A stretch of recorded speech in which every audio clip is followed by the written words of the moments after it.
So here we have the Volkswagen Polo on a 20 plate. I'm going to start off by showing you around the outside of the car, and then we'll hop in and run through some controls on the inside.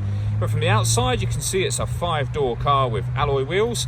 Let's start off inside the boot and then work our way around the rest of the car from there. As we approach the boot, you can see we have reversing sensors.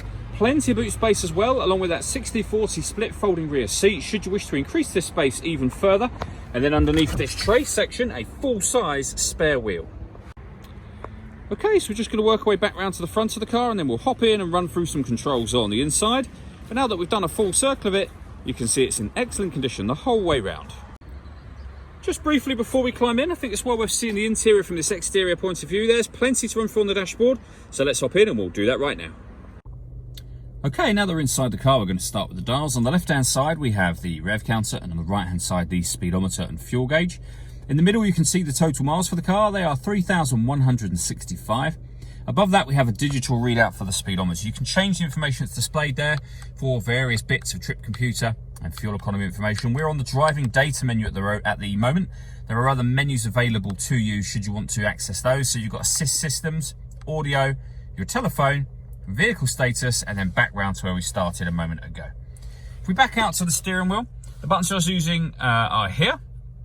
Over on the left-hand side, we have stereo controls, and then over in the center is the stereo itself, of course. This is where, amongst other things, you can switch on your Bluetooth and pair up a phone.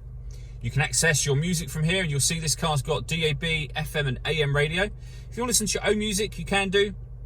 There's plenty of ways of doing that as well, and they include Bluetooth audio. So once you pair your phone, not only will you be able to have phone calls, you'll also be able to listen to your music by streaming it wirelessly as well.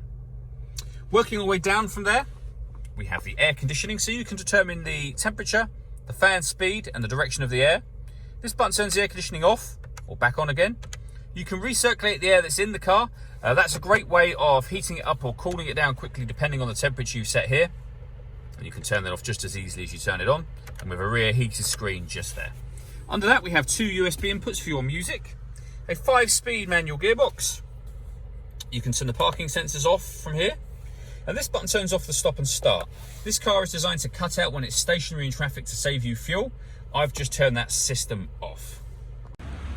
All that leaves me to say is thank you for taking the time to watch this video. If you'd like to come and see the car in person and have a test drive, please feel free to call any of our MJA sites. We'd love to hear from you soon.